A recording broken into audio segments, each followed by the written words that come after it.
Hi everyone, welcome to my YouTube channel. তোমরা সবাই কেমন আছো? আশা করছি তোমরা সবাই খুব ভালো আছো, আর আমিও ভালো আছি। আজকে আমি একটা ছোট্ট রান্নার রেসিপি নিয়ে চলে এসেছি। তোমরা কিন্তু সম্পূর্ণ ভিডিওটা দেখবে। এখন বাইরে প্রায় সময় বৃষ্টি হচ্ছে, তাই এই সময় হালকা স্ন্যাক্স খাওয়ার খেতে সবারই খুব ইচ্ছে হয়। তাই আমি খুব সহজভাবে ঘরোয়া পদ্ধতিতে বানিয়ে ফেললাম আলুর চপ। দেখো এই রেসিপিটা। আমি কড়াইয়েতে আলু দিয়েই মশলাগুলোকে দিয়ে দিলাম, দিয়ে ভালো করে আলুর পুরটা তৈরি করে নিচ্ছি। আমার আলুর পুর তৈরি হয়ে গেছে, দেখো।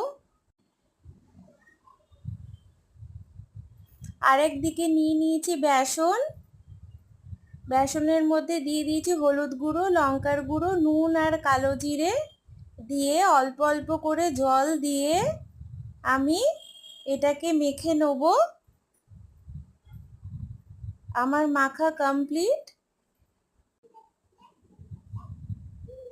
আরেকদিকে কড়াইয়েতে আমি তেল দিয়ে দিয়েছি।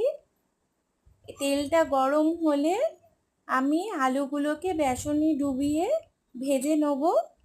এই দেখো, দারুণ ফুলছিল আলুর চপগুলো। দেখতে যেমন অপরূপ সুন্দর হয়েছে, খেতেও দারুণ ছিল। তোমরাও এইভাবে ঘরেতে সহজভাবে বানিয়ে খেতে পারো। কেমন লাগলো আমার ভিডিওটা আমাকে কমেন্ট করে জানিও।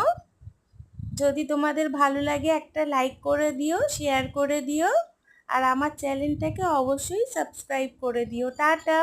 তোমরা সবাই ভালো থেকো, সুস্থ থেকো। নেক্সট ভিডিও নিয়ে আবার তোমাদের সঙ্গে দেখা হবে।